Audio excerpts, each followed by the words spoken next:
Now, joining me tonight is an associate professor from the Department of Communication at Texas A&M, Jennifer Murcia. Am I saying that right? You are. All right, there we go. Jennifer teaches political communication at A&M. She's been a professor at A&M since 2003, and you know, you've written 2 books, The Rhetoric of Heroic Expectations and Founding Fictions, rather, and you're writing a 3rd one.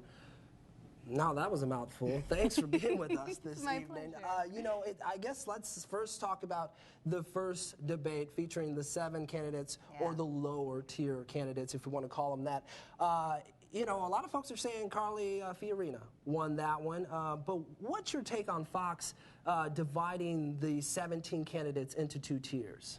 Yeah, it's certainly controversial. And initially I thought it was sort of a bad idea since the polling, it's so early and you really shouldn't be using polls to influence the outcome of the debate, which is what happens in this case.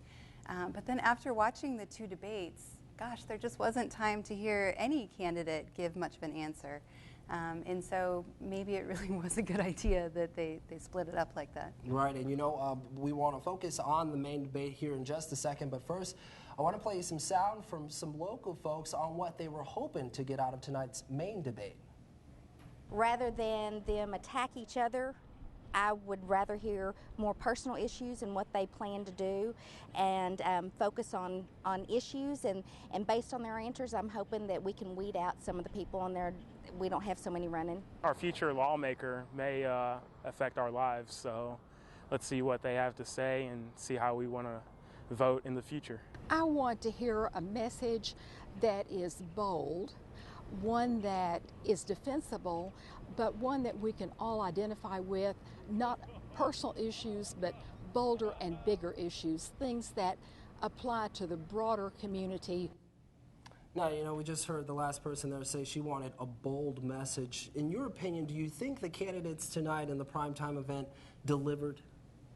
Some of them certainly delivered a bold message. One of the first, in fact, I think the first question, Donald Trump said that he would not rule out running as a third-party candidate, which received boos from the audience. Right.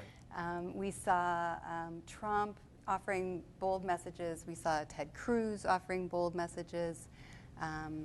Yeah, so I think that we did see that. Not all of them did that. Not all of them were memorable.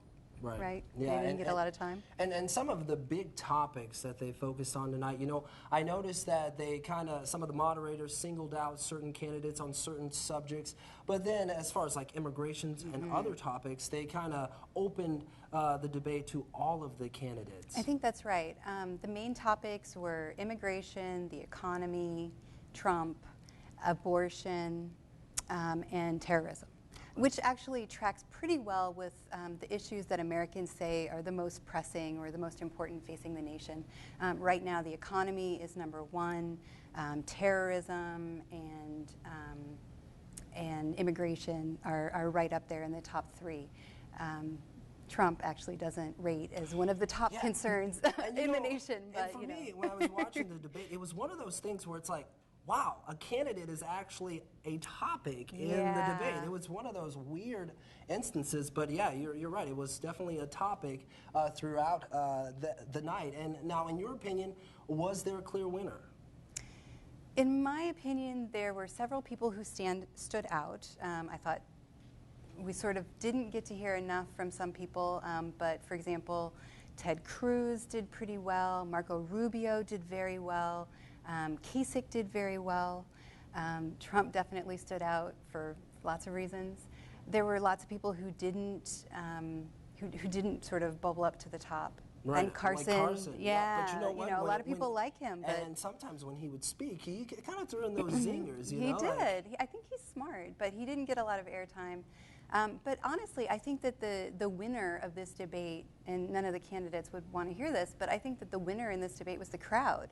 To me, it's so interesting in primary debates that you have the crowd that's allowed to participate. Right. Because in the general election debates, the crowd must remain silent.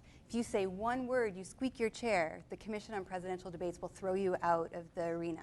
Right. And in this case, we heard cheering and booing and hissing and clapping, and they really sort of gave it a Romanesque feel. It was like a gladiator stadium. Yeah, and one thing I was telling you, I mean, a lot of that could have been the moderators kind of setting the tone at the beginning of the debate. They kind of joked a little bit, but at the same time they were saying, well, it's still 10 minutes till debate. They came on at 7:50 instead of 8 o'clock.